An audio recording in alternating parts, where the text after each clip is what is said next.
Good morning, everyone. Welcome to the Monmouth Regional Chamber of Commerce ChamberCast. Live here at Bellworks. We're also streaming live as well. Feel free to share in your social media the content you're going to receive today. It's fantastic, very helpful.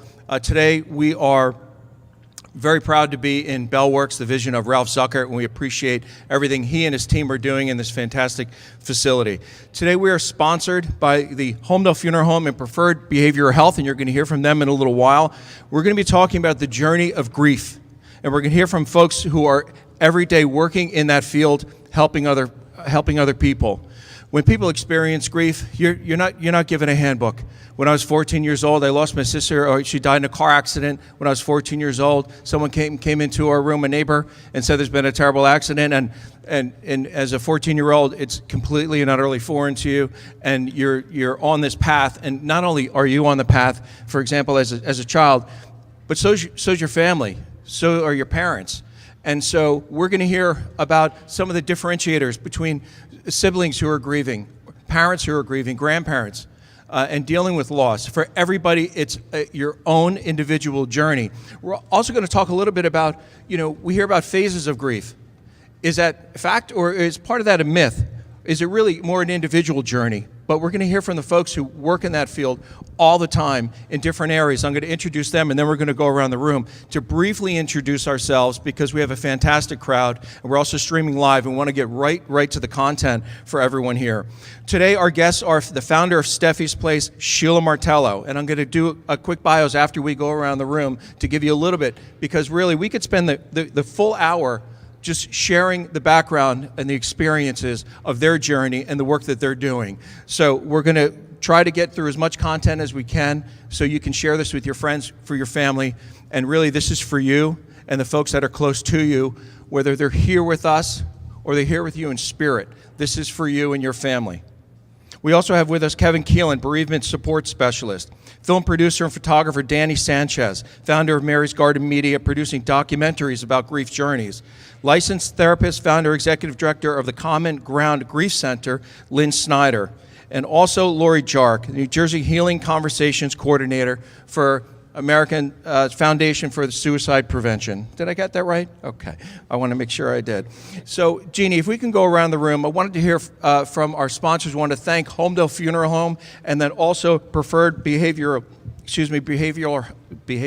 Health, and talk to us a little bit, and thank you. And then we're going to go quickly around the room so you could share with us who you are, and this also gives our guests an opportunity to know you. Thank you.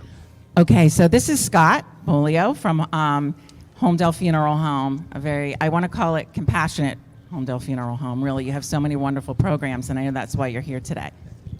Thank you very much.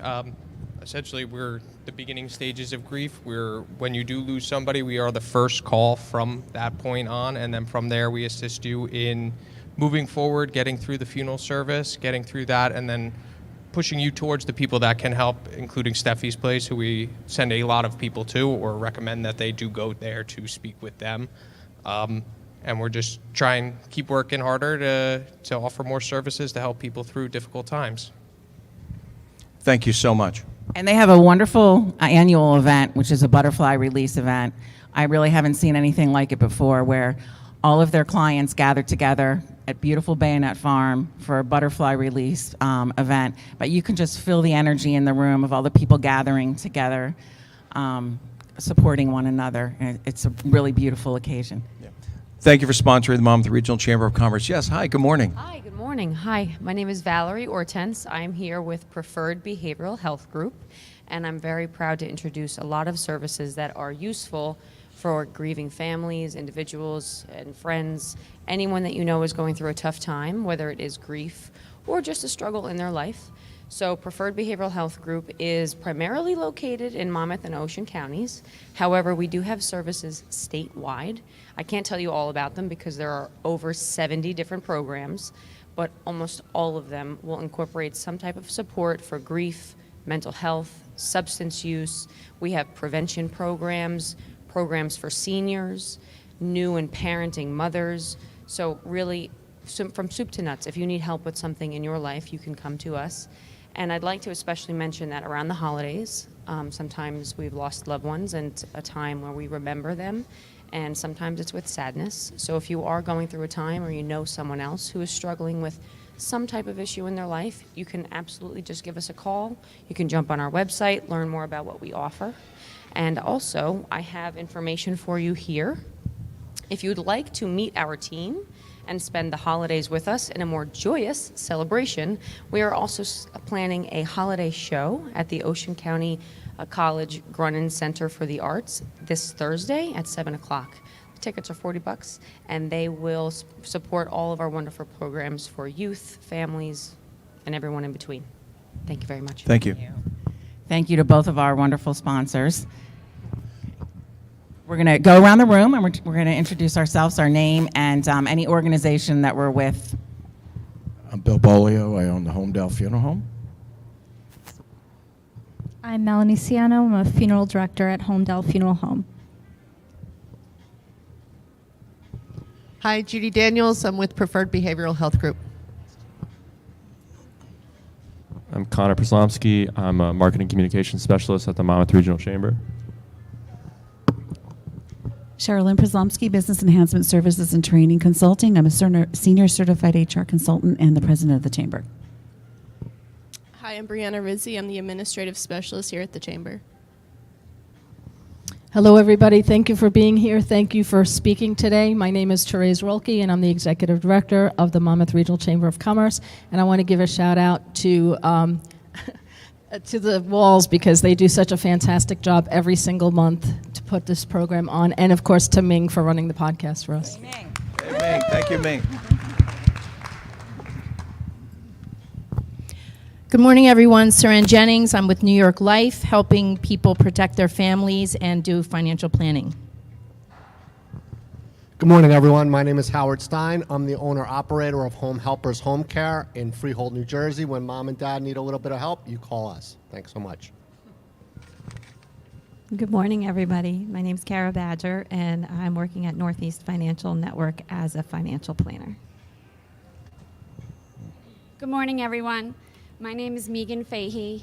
I'm here today because my life has been greatly affected by loss, and if I could offer anybody hope after everything I've been through and all the support I've received from Common Ground and Stephy's Place. So I feel like I'm definitely being called to this support. I don't know. Thank you for listening. Thank you for showing your strength and being here today. We appreciate it.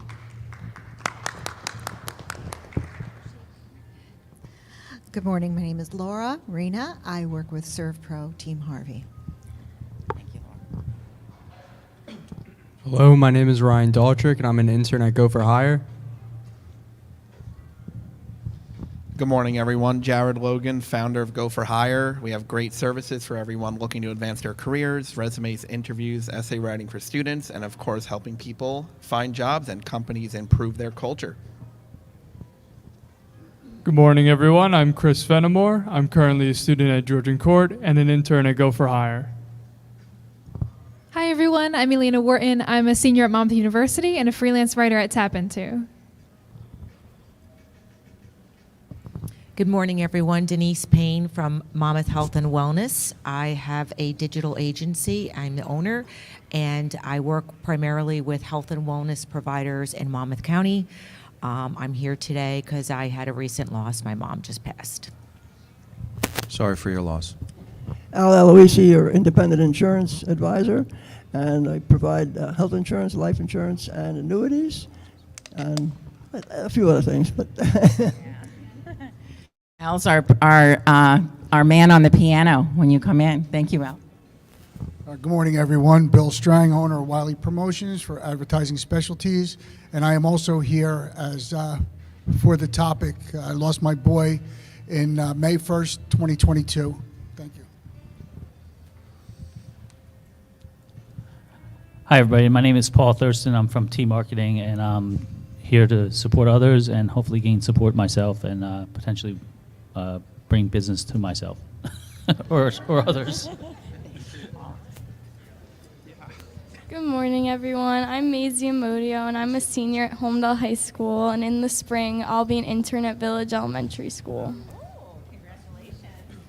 Hi, my name is Emily Yee. I am a senior at Homedale High School, and I intern at Bellworks at the Data Pros.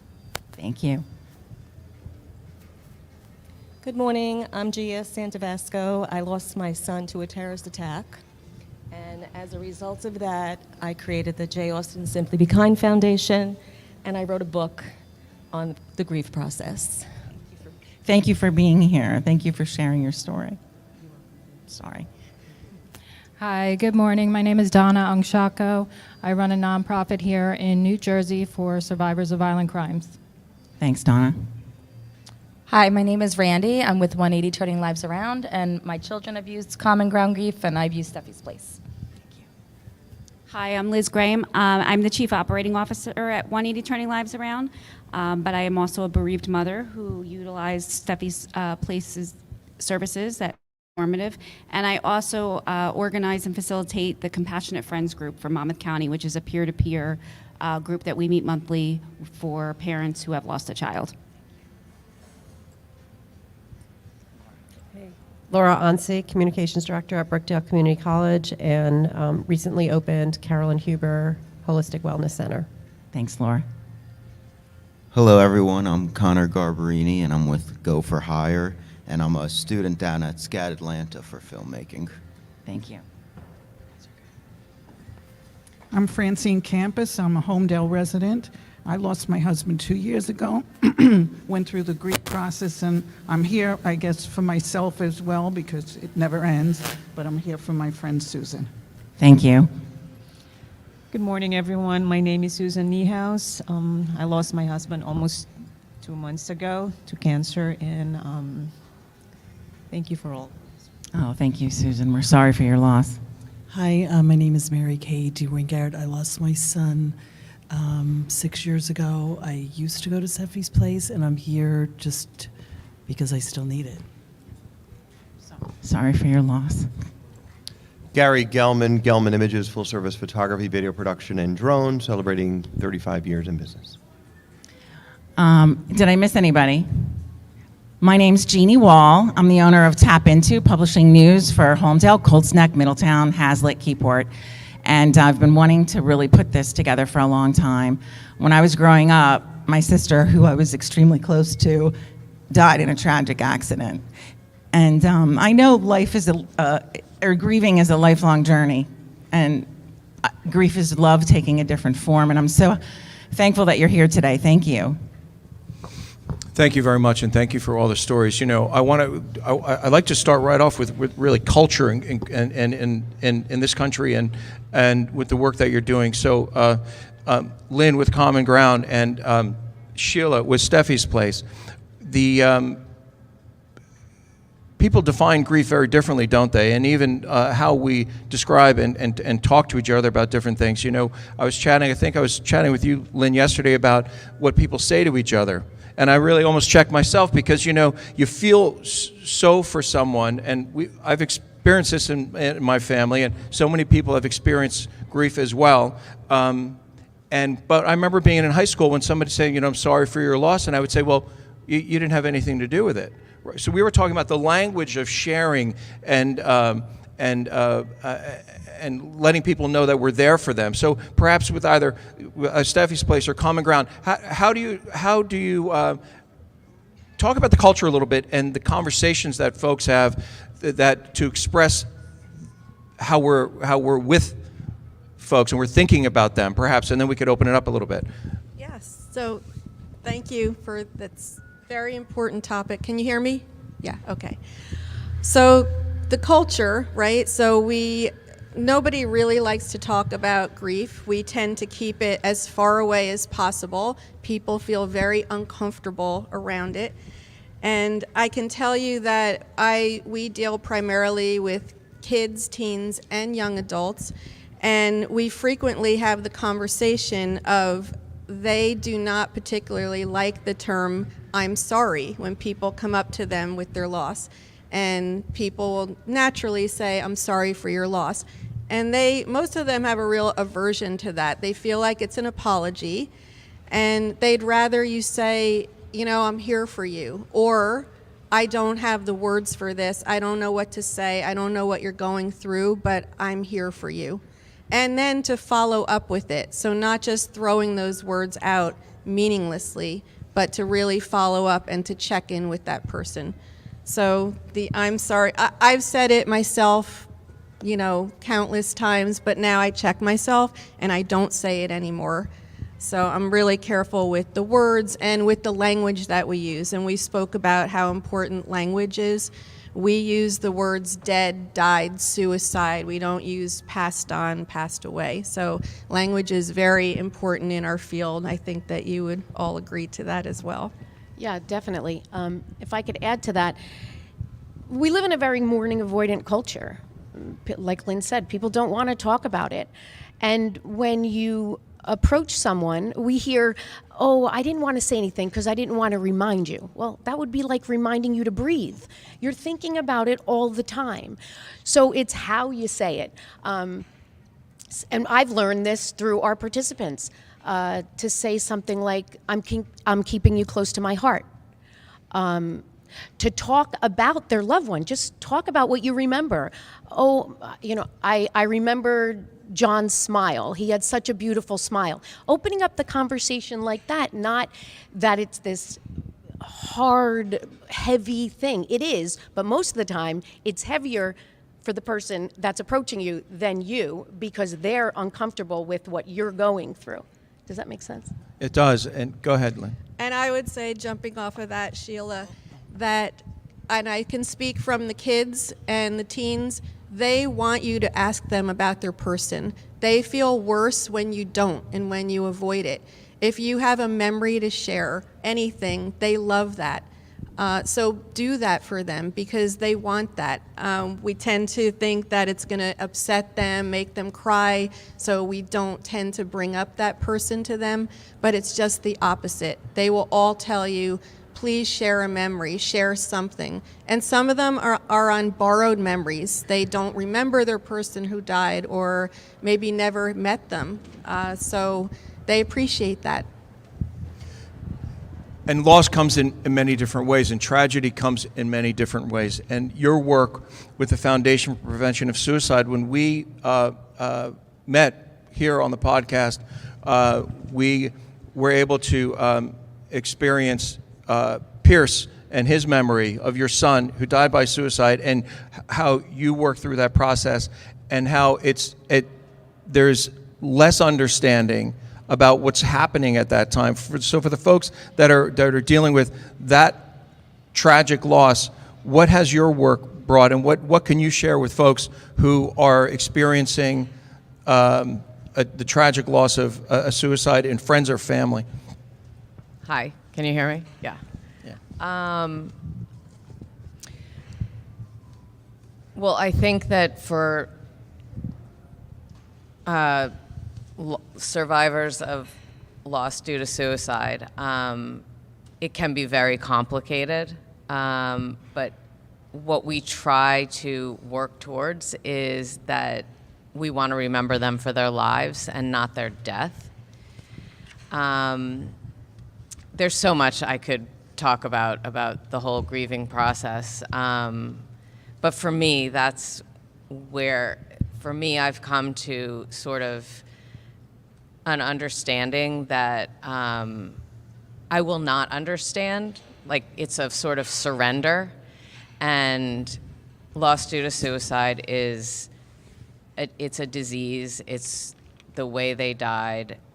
It doesn't matter. It's still a loss, and then we have to just start our grieving process and mourning, getting it out, which is going in a whole nother direction. But there's a lot of support for suicide loss survivors.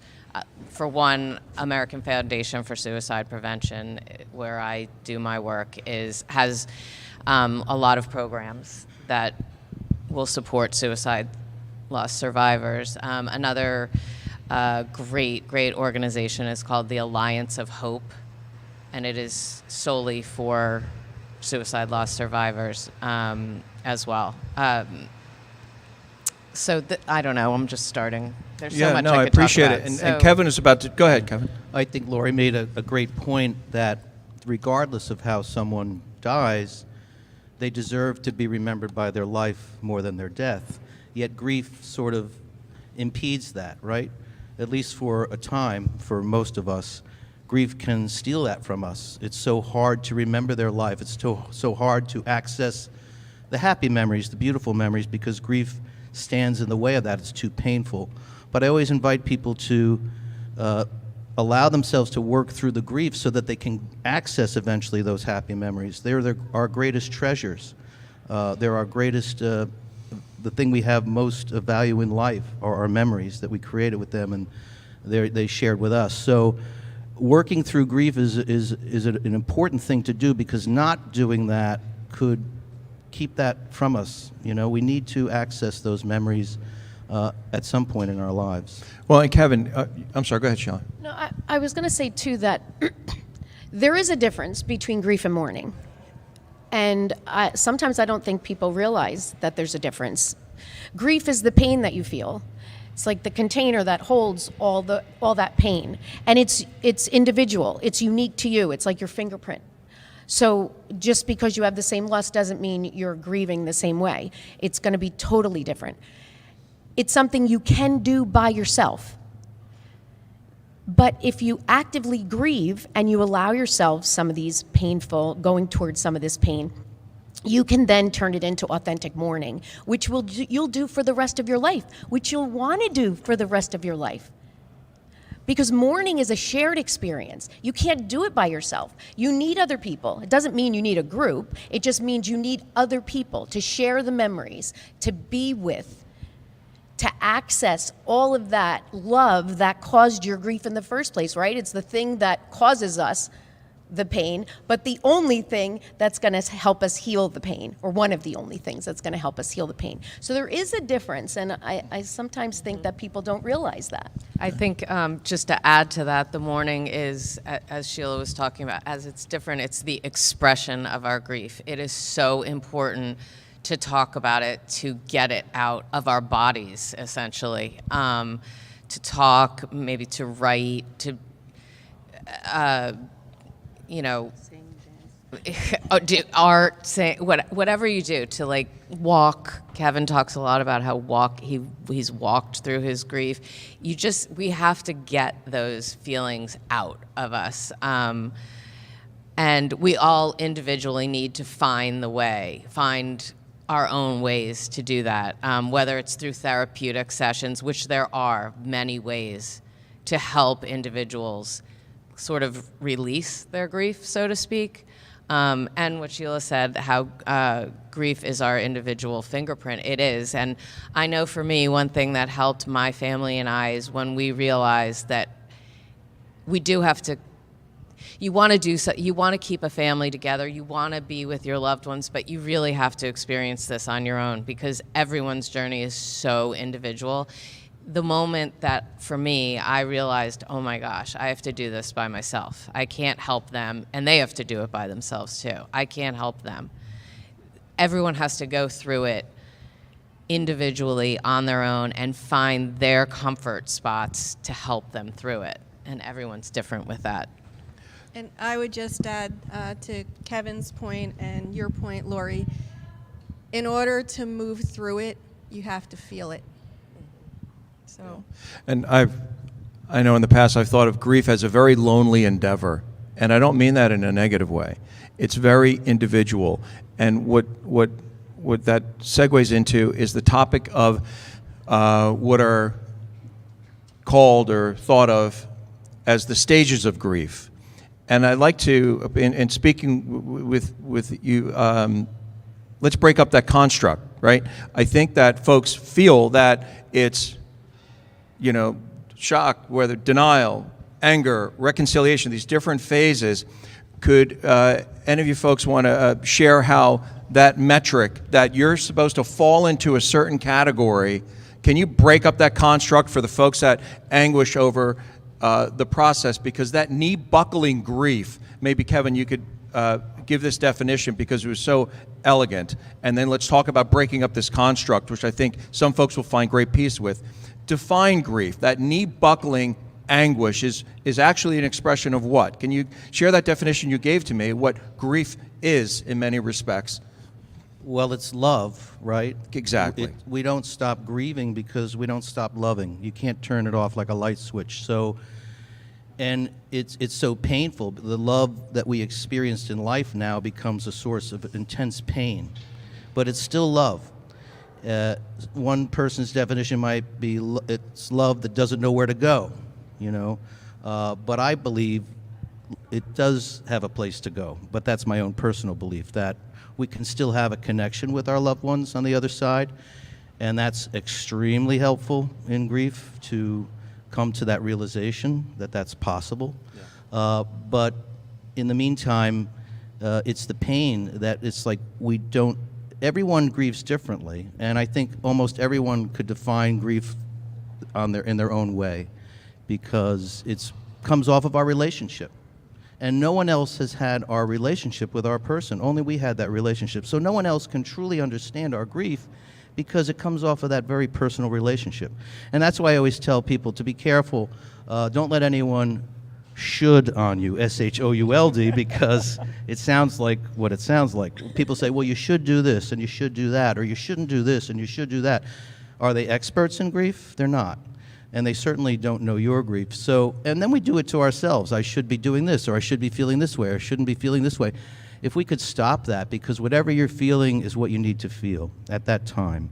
And just as Lynn said, we need to feel all of it, all of it. And we're wired to avoid the pain, so we often run from it or medicate it or try to repress it or in any way get around it. But the only thing that heals grief is to grieve, you know? Yes, go ahead, yeah.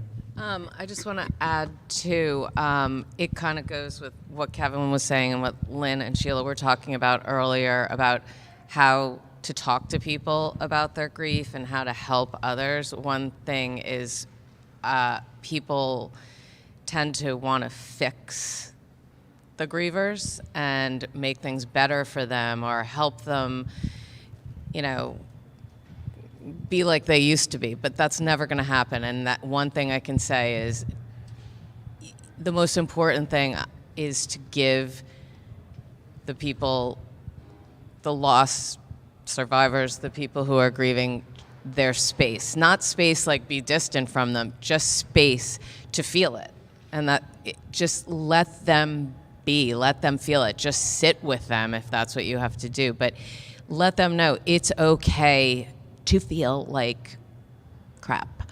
Yeah, and can I say one of that? you be kind enough to share what would be the traditional, what we may read about from time to time or hear, the phases of grief, and can you refashion that so folks have who are watching, and feel free to share the content afterwards to someone you care about. But what should they feel internally for themselves of what it is for them, and that you don't need to fall into this construct? Can you speak to what the traditional definitions I are? love to speak to that. Okay, thank you. Thank you, Lynn. So the stages of grief, so many people that experience a loss automatically go on their computer and they Google the stages of grief. So Dr. Elizabeth Kubler-Ross developed those stages with the dying, not the grieving, and somewhere along the line they got attached to grievers. So she found out that indeed people who are dying do go through those stages of grief. They know they're dying, right? What the problem with attaching it to grievers is it's linear, so it goes from point A to point B, and then all of a sudden you're supposed to accept the death, which I know people who say, I will never accept the death, right? It sets people up for failure when they think, well, I wasn't really depressed. I didn't really feel depression. What's wrong with me? Or I was never really angry.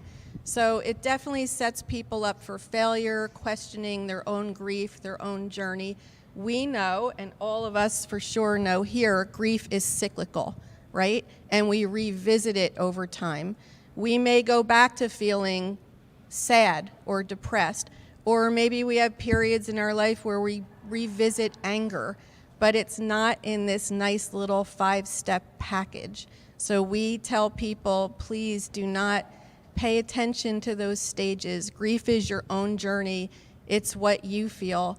And I will also tell you that I have heard a number of times kids in groups say, I'm glad he's dead, the abuse stopped. So they never felt depression or angry about it, right? So we have to be careful with those stages. And again, I love to educate people on it because they think, oh, everybody's got to feel those 5 stages of grief, and it's not true. It's a personal journey.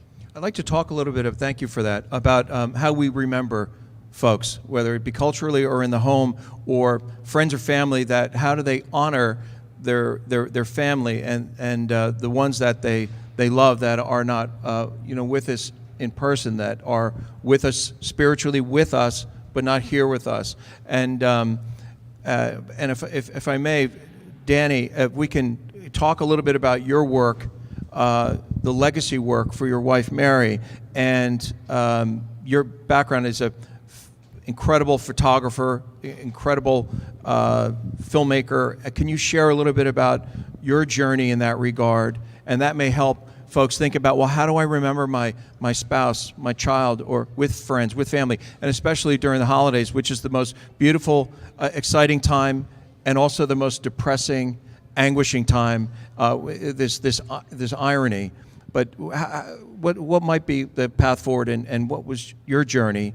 That may, I think, be very helpful for remembering others and memorializing them, and so people think of them. Well, I wasn't planning on going on this journey, but I'm on it now. I think at first I was just in a shock in the beginning, and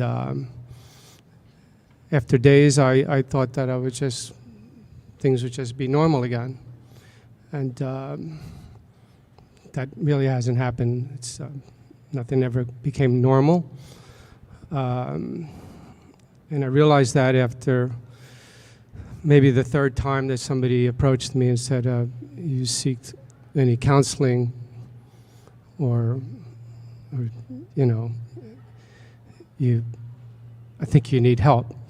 So I was like, I didn't realize that it showed all that much, because I was trying to just basically with time tough it out and keep things to myself. But I think the day my bookkeeper looked over at me and mentioned something about Stephy's place, and I said, what's that? She explained it to me and said, maybe you want to go there. I thought that maybe I should go. So I went, I met with Kevin, and there was another person in the room, and I guess you're getting evaluated and whatnot. And after that, I said, I think I'll come. I'll give it 3 tries, like you said. The minute I went to the first meeting at Stephy's place, I felt that's where I belong. That's where things are going to get better. And they did. I still go there. It's been almost 3 years. The stories that I heard, the people talking, was an instant connection with them. I really felt for them and their loss, and they felt mine as well. I still wanted to do something in honor of my wife. I just couldn't figure that out until I decided what I wasn't going to do. I wasn't going to get a plaque at her place of work. I wasn't going to get her name on a park bench.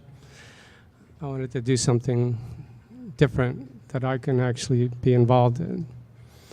From listening to the stories, I got the idea of doing a documentary on one of those stories.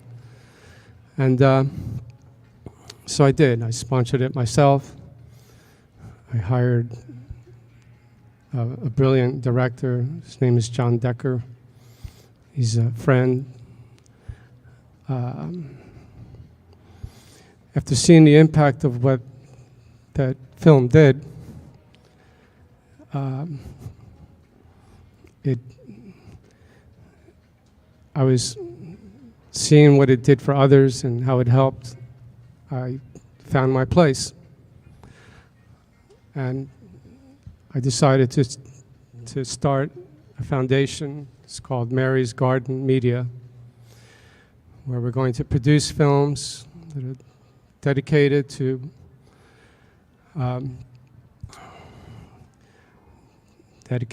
educating and healing and helping others who struggled with tragic loss, like myself. And that's where I'm at right now. Thank you, Danny. That's very powerful. And before we wrap up a little while, we want to make sure that all the resources and websites that folks can connect with, that we share that so people have that information.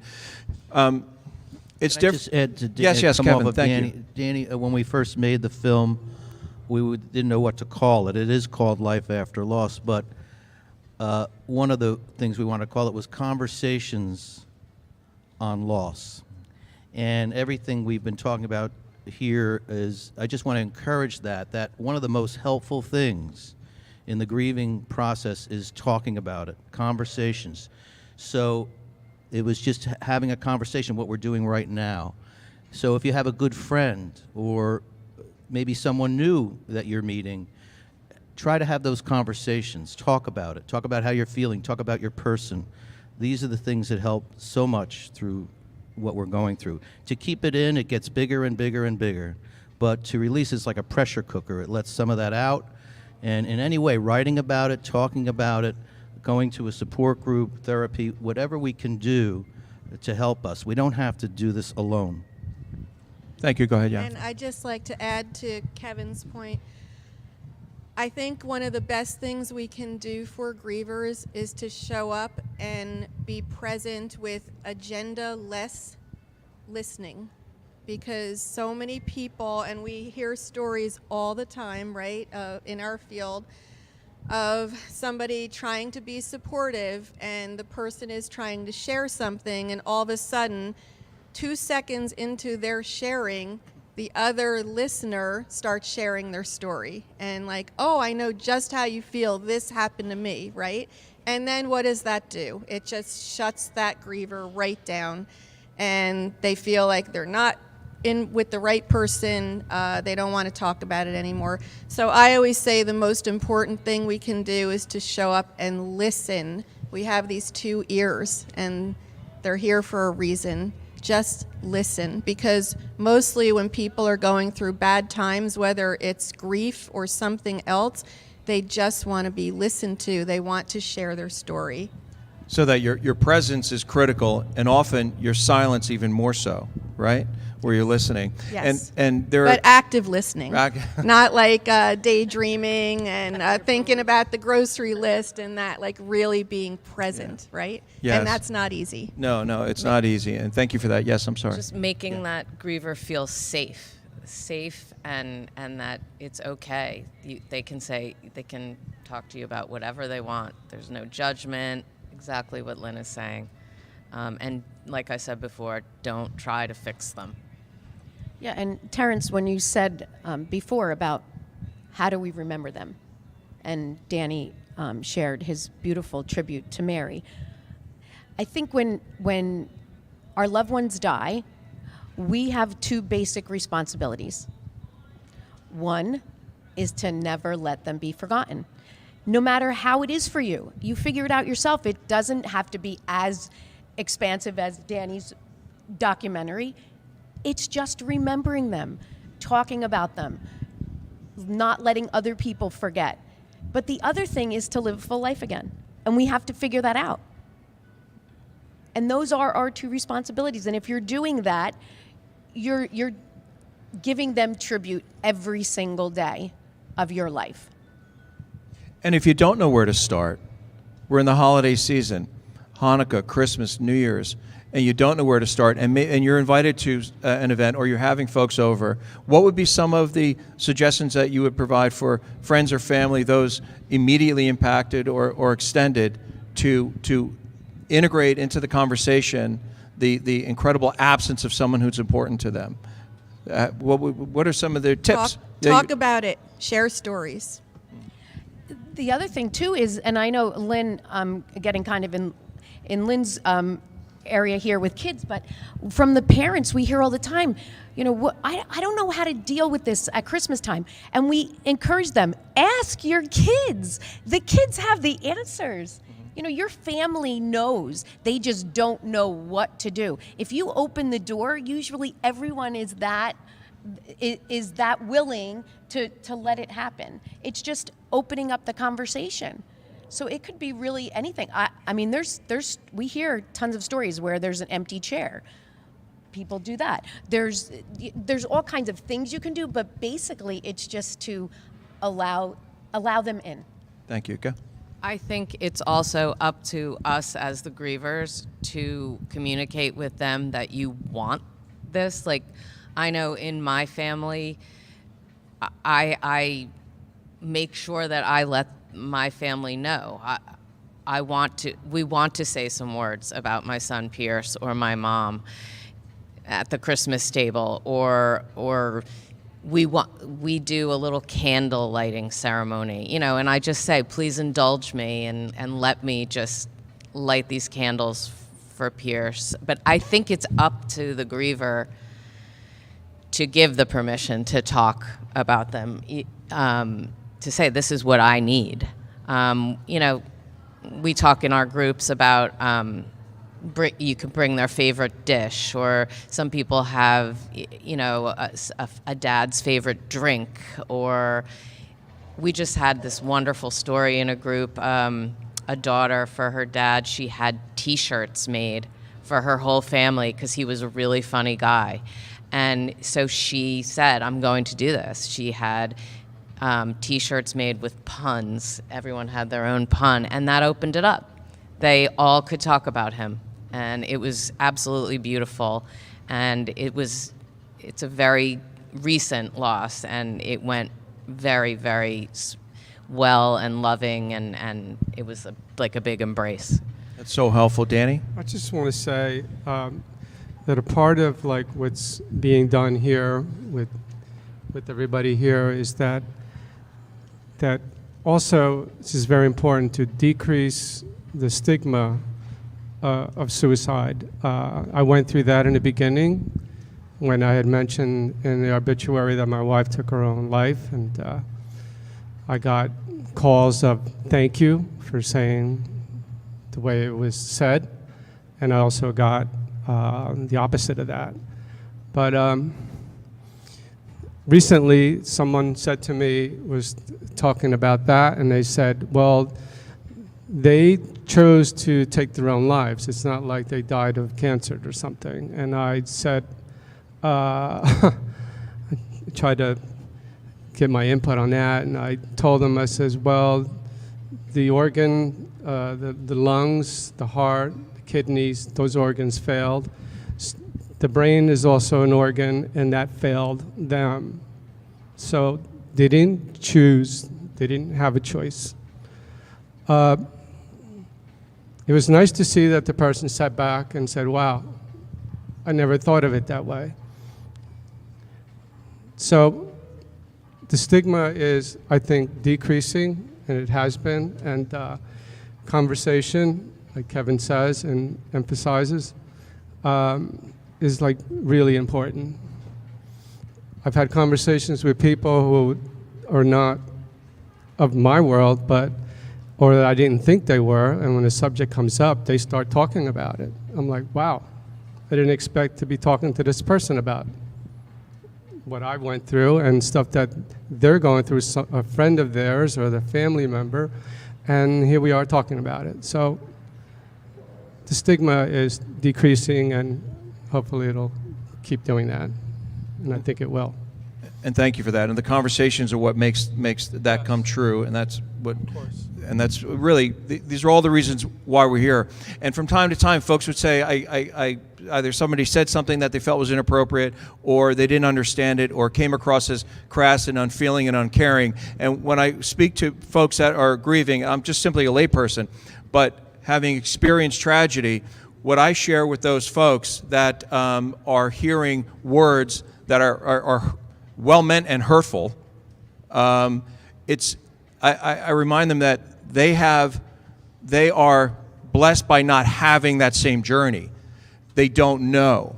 So aren't they fortunate to have no great understanding of, when we talked about the culture of grief, but not having a great understanding of what to say, right? And so, but unfortunately then, folks would default into just not speaking at all. Right? And we Kevin? have to remember we used to be them.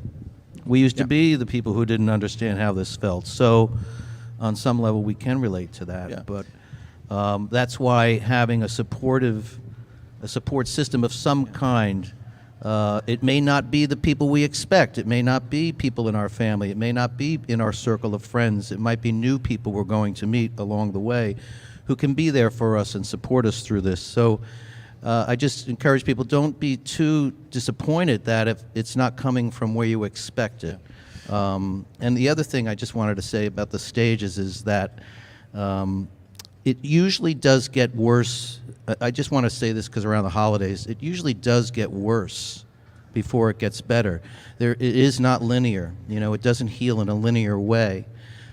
So I just tell people that so you don't think you're going crazy or there's anything wrong with you. Quite often, you know, it's a roller coaster, and it can take us to some, and the holidays can certainly plunge us into a place of despair almost. So that's when we really need to reach out for help. Thank you, Sheila. Just two things. One, when Danny was talking about the stigma, just because there are so many people here and there are so many people listening, we don't refer to suicide as committed suicide. It's died by suicide. I think that's really important for people to know. And you know, we feel sometimes we have to educate, even though I don't feel like the expert, and my participants are the experts. The other thing is that you mentioned that when you were talking about the grief journey, that people aren't blessed with it, or my journey, I think a lot of people's journey that have allowed themselves to grieve, I do feel fortunate. I feel fortunate to have gone through what I went through, losing my first child, my husband, my parents within 4 months of each other. I feel fortunate to have been able to process through it, because I think that with the help of others and just opening yourself up, we don't get to choose what gets put in our path, but we absolutely get to choose how to navigate it. And that's the journey.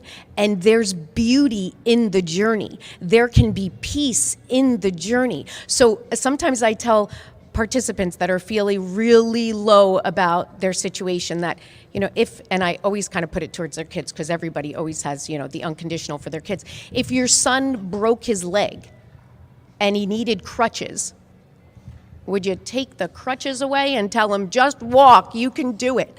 No. We have special needs when we're grieving, and we need that extra help. So don't be afraid to ask for it. And people will. You'll be surprised what you get. No, thank you. And you can also use, if you're not quite sure what to say, send them a clip of the recording of this podcast, which Ming and his team will have out and will be on the Monmouth Regional Chamber Facebook site. Just send them the podcast. Say, here, listen to these folks. Listen to what they have to say and listen to the resources, because we're going to share the resources in a moment, and we're going to open it up to questions in a moment. But I wanted to go over another topic before we do that. And when we open up to questions, it may not be a question. You just may want to, just we're talking about remembering people.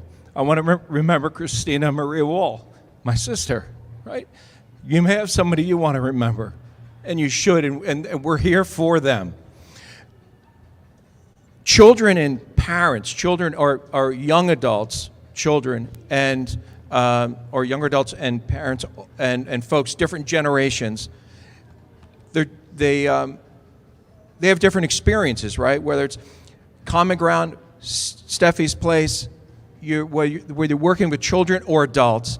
Can you differentiate it a little bit? And what are some special situations? Because that would be helpful for the folks here, generationally. What might be different? What's similar with grief when it's a sibling, a younger sister, an older brother, a parent, or perhaps it's a grandparent that it was so close to a child. What would you say to the children from generationals? Would you break it in generationally as far as grief, and is it different, and how is it similar? So, children, that's our area of expertise. Children and teens, they grieve.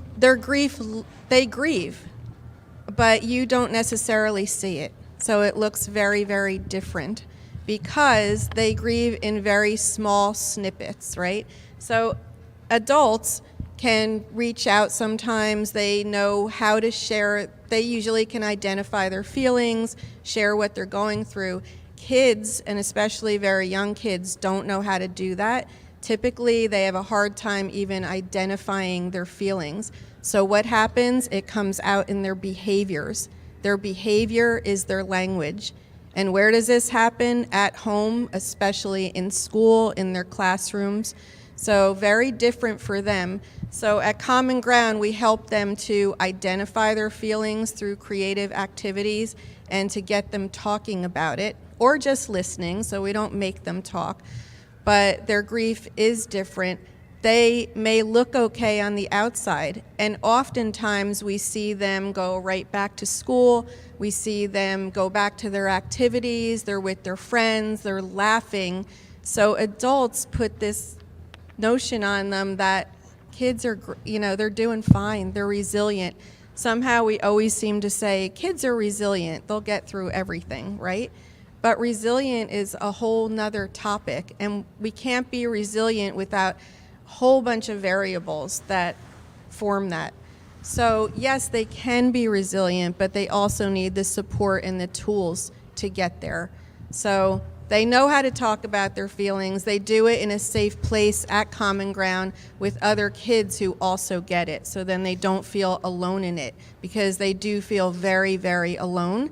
And also their other parent is typically in the throes of their own grief, so they don't want to upset their parent anymore. So they tend to keep their grief in. And do you find commonalities between boys and girls and men or women? As, for example, or the individual who's running the household on a day-to-day basis, or someone who may be on a train and consumed with work all day and can compartmentalize? Do you see differences there or no?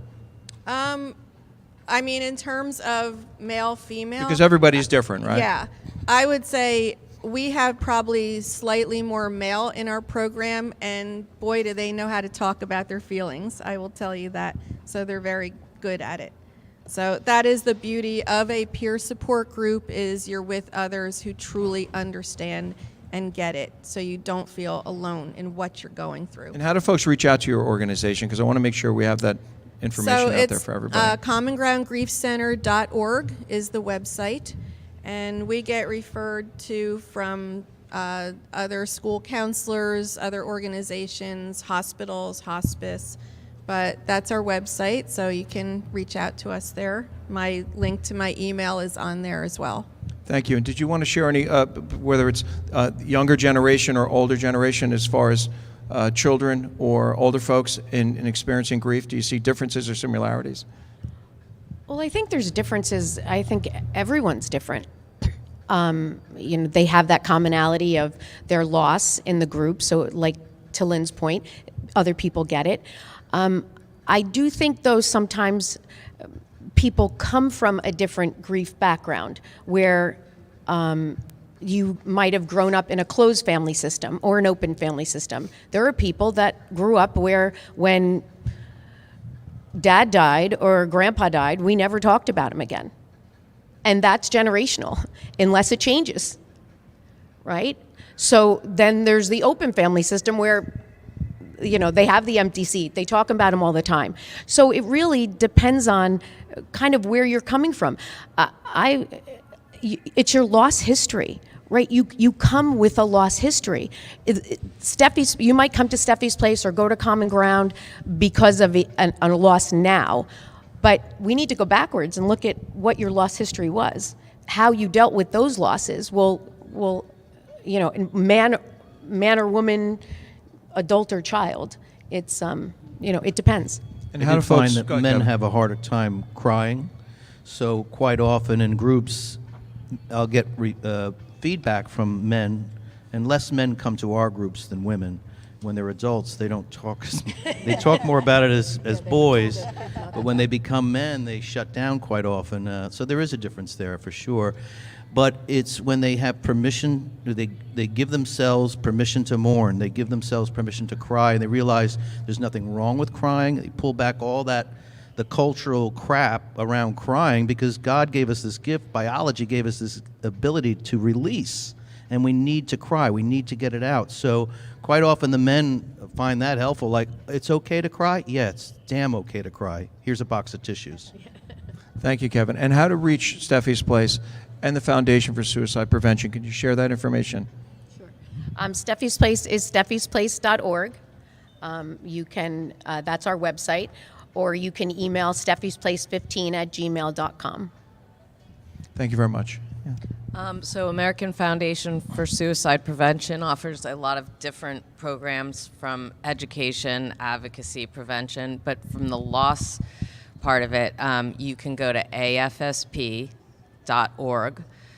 It is a national organization, and you're going to want to go to I've Lost Someone, and there are many different programs. The one that I work on is called the Healing Conversations Program, and you just go click to Healing Conversations, and you will be connected with another suicide loss survivor who has gone through it and who has been trained to now talk to you and help you with resources and support. So AFSP.org. Thank you. Would anyone like to share any other ways to be part of your foundation or an organization? I just want to put that out, and then we're going to open it up. Can I just mention a book by Tom, a book that people find very helpful is by Tom Zuba. It's called Permission to Mourn. Usually people who are first coming to our center, I was giving it out, but I got in trouble because, you know, it's not cheap. So now I invite people to get it on Amazon, Permission to Mourn by Tom Zuba. He wrote it for people who are mourning because he knew how hard it is to read. So it's written in a prose. It's very easy to read. It's not a big, long book. It's not complicated. But he lost two children and his wife, so he understands grief. And it's an excellent book, so I just recommend that very highly. And Kevin is being shy and humble, but Kevin wrote his own book called The Threshold of Grief. You might have some here. I have just a few copies here, but if you just email steffysplace.com.org, It's a beautiful, we can get you those books. Yeah. Most wise, extraordinary book. It would be a really amazing gift for someone going through grief. Well, I appreciate you sharing that, because don't be shy is definitely a mantra up here right now. You're showing your strength and power. And because want to open it up for a few questions, but I also want to thank again Homedale Funeral Home, their sponsor here, as well as Preferred Behavioral Health. Homedale Funeral Home has been helping folks celebrate the life of those they love for many, many, many years. Bill Bollier and Scott and the family, really a local gem right here in town, and also have a location in Long Branch as well, Bollier Woolley Funeral Home as well. On Morrell Street, I believe. Am I correct? Okay. So if we can open it up, or you may just want to just say the name of the loved one you're thinking about. This is for you and for your families. And please remember to send this content to anyone that you think that may benefit from it. Jeannie, thank you. Hi, it's Megan. I got Hi. overwhelmed with emotion earlier today, but I'm so grateful to be here. I lost my mom when I was 10. She got cancer when I was 5. And I didn't have much support, emotional support. My dad, he provided for us. We did have a loving home, but there was no grief support. We didn't deal with that in any way. So we soldiered on, my sister and I, and even my dad, with all of those emotions and feelings, and never had any tools to really heal that loss in our lives. And all through growing up, I would see magazines and I would see all these foundations, whether they were athletes or stars, helping children who were grieving. And I would literally rip them out and I'd put them in a folder. And I just hope one day that I would somehow be making a difference in people's lives from what I went through. So fast forward, I've had therapy through the years too, but I've just never had grief therapy. So fast forward, two girls are off to college, just the babies left, and I finally have time for me. And I'm like, I called Common Ground, and I went down there and I volunteered. I did the training to be a facilitator, and I did that work for a year, and it was an amazing program. It was just such a blessing and gift to be part of that wonderful group and organization. And that led me to realizing I need to do my own grief work. And then I called Stephy's place. And I said, I'm definitely out of the ordinary. My loss was 40 years ago. And they were so kind and said, it's okay. We have a place for you. And I did the group. My last class is on Thursday. And I can't believe, I feel like I'm just getting started, like that inner child work. It's just amazing. It's not easy, it's so hard, but finding the strength to really, take care of that little girl in me is freeing me and giving me the peace that I've prayed for since I was 10 when I lost my mom. So I'm here to say thank you to all of you for all that you do for people like me.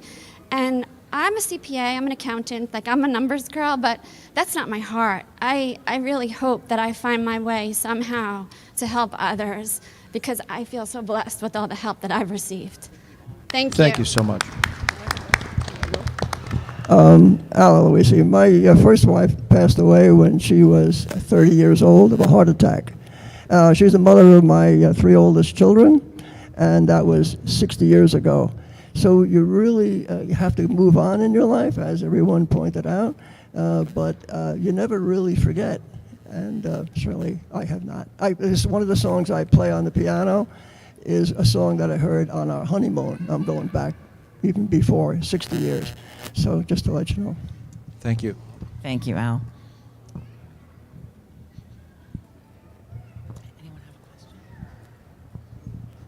Thank you all for being here. Where does God and heaven fit in programs? Well, I'll talk about Stephy's Place. We are not a religious organization, but there definitely is a spiritual thread. It's my personal belief, I know Kevin's as well, is that God is in death or the universe or whatever, something bigger than ourselves. So we start with a meditation before every group, and we end with the Serenity Prayer, and we encourage what we call God stories, the signs that we get from the other side, and it's evident to us, but we don't push it on anyone. But we are definitely not a religious organization. A lot of the meetings that I've been to in Kevin's group, the people that are there speaking their stories, they talk about the church and their beliefs, and everybody does.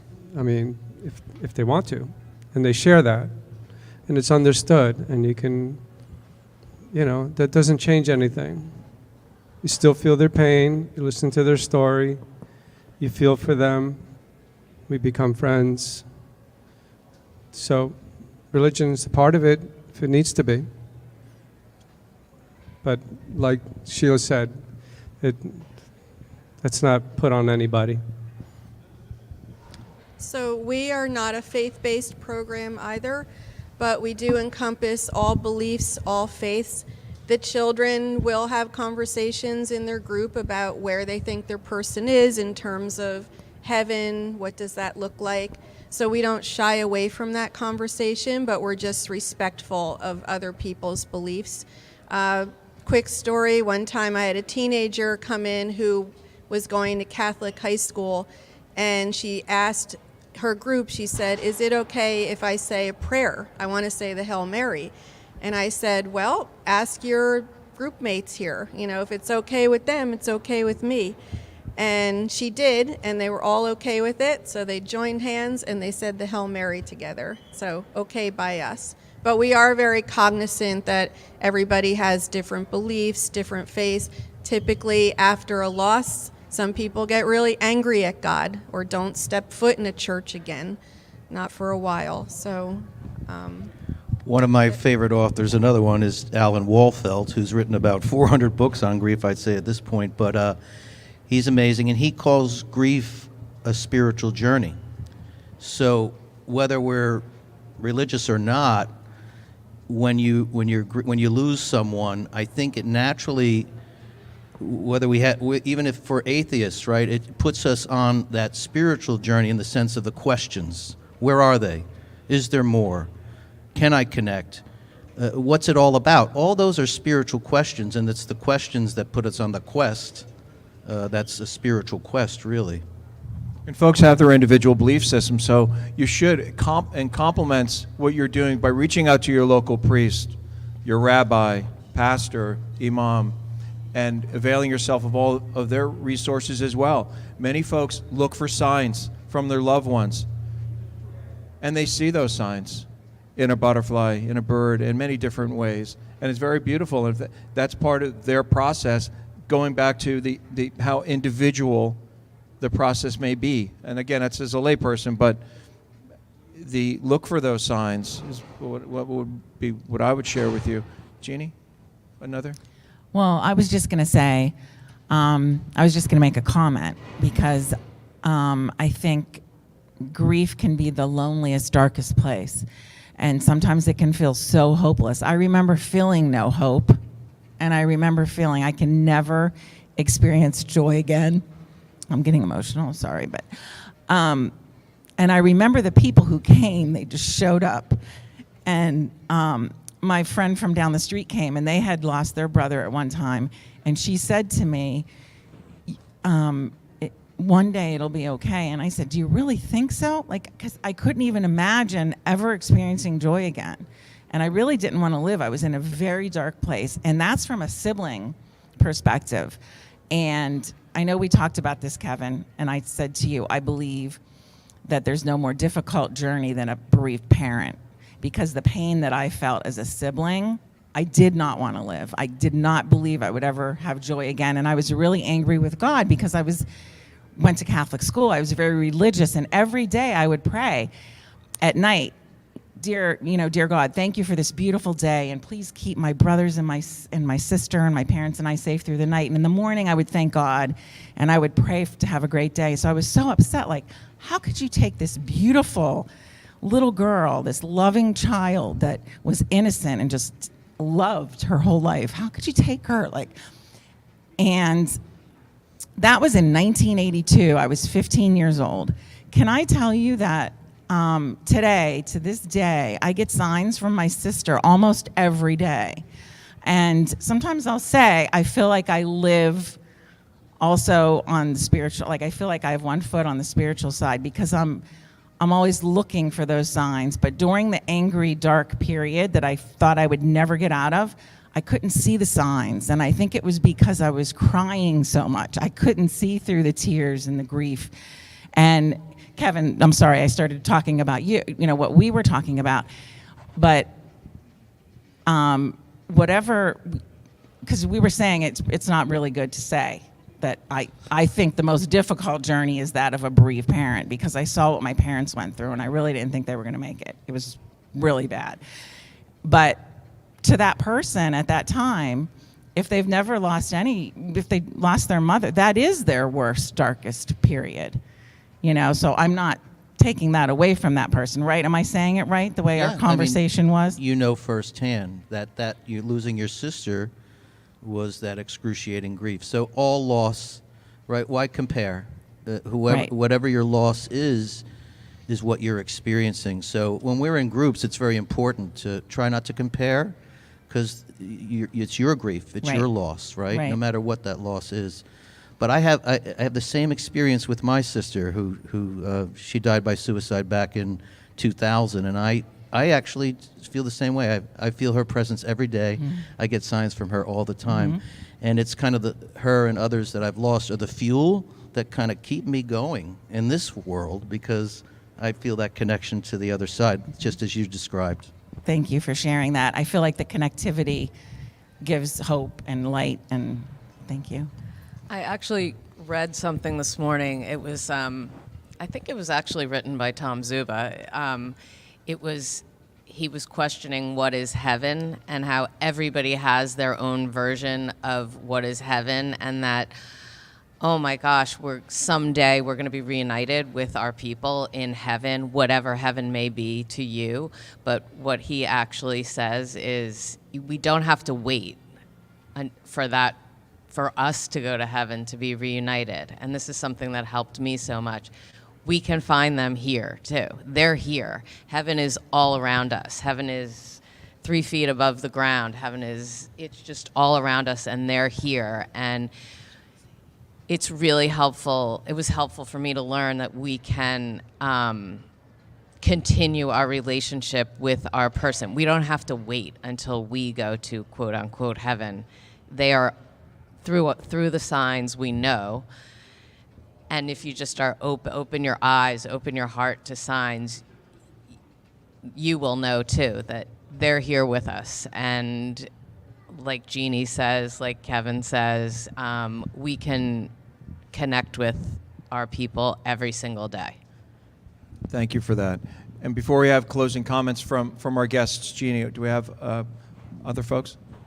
I just want to say that thank you for sharing all of your stories and your heart with us. I actually, a big connection I had to family was when I was in danger.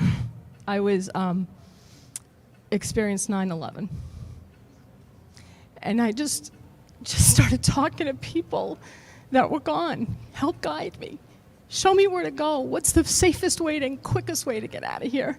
And I got away from everything, and I actually stopped, and somebody else stopped a car that was going to go across the Brooklyn Bridge, because I never hitchhiked. I didn't want to go. And I just felt like I was getting answers, and I was so in tune with everybody who was gone that I just said, please help me, you know. And I got out before the towers fell. I got out and I was home. I made this escape, which I really had no control over, but I was just following signs. And all I kept saying was, I know I've got guardian angels helping me, just get me out of here. And it really did help. And so if you're in tune with your loved ones that are gone, they can help save your life. That's what I wanted to say. Thank you. Thank you for sharing that. Yes? Okay. Anyone else?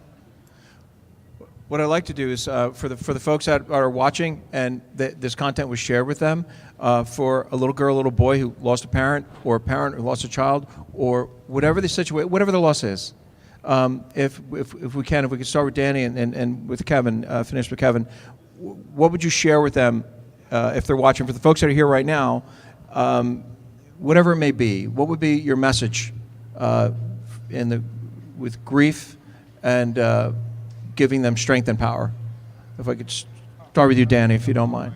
Thank you. Yeah.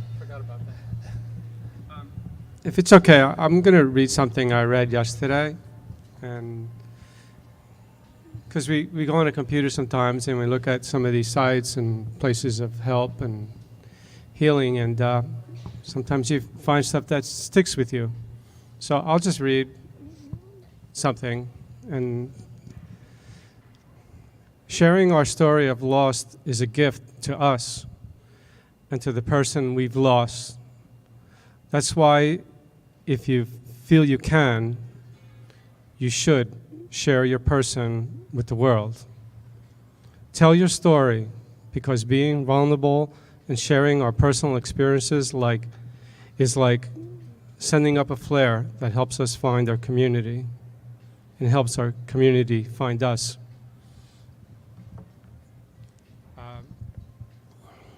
So that's all I want to say for now. Mary's Garden Media is called marysgardenmedia.org.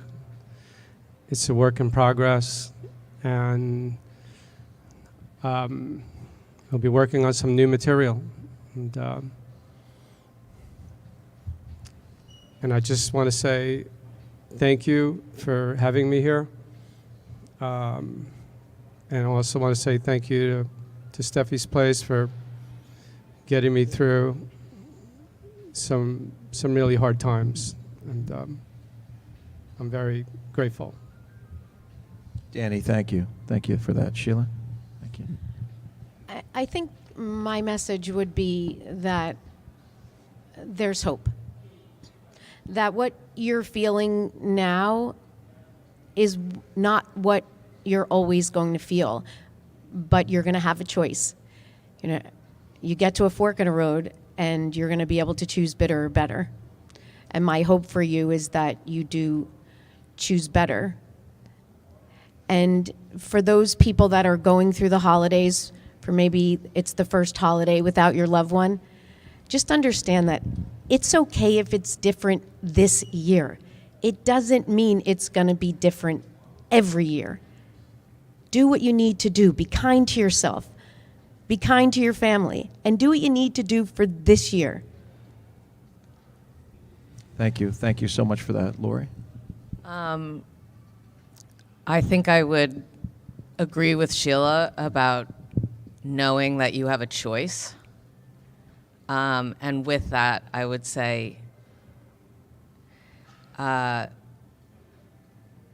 you can and you can get really quiet and still with yourself, that if you listen to yourself and maybe you listen for your loved one, that for me, making the choice to live again really changed my life moving forward. And I feel like now, and I hope this for you, that I feel that I hear my son and my mom saying to me, go do it, live, do it all, feel the joy, the pain, the ups, the downs. That's what you're here for, and really experience life. And I think that really honors our loved ones. So I guess in short, my message would be, when you get to that point, when you can make the choice, really experience life, all of it.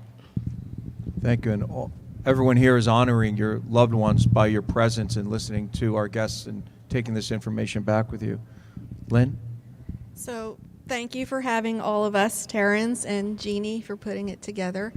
I would say hope, and also that ultimately to reinvest in life, and you can't really do that until you are going through it and get to that point, but to not go through it alone, and that there's plenty of resources out there.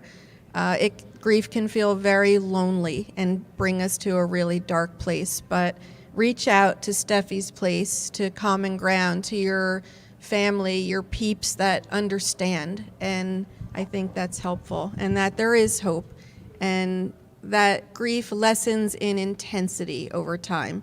It will always be with us, always, but it won't feel as intense, although it does come up really quick, just like with you today, right, and with Jeannie.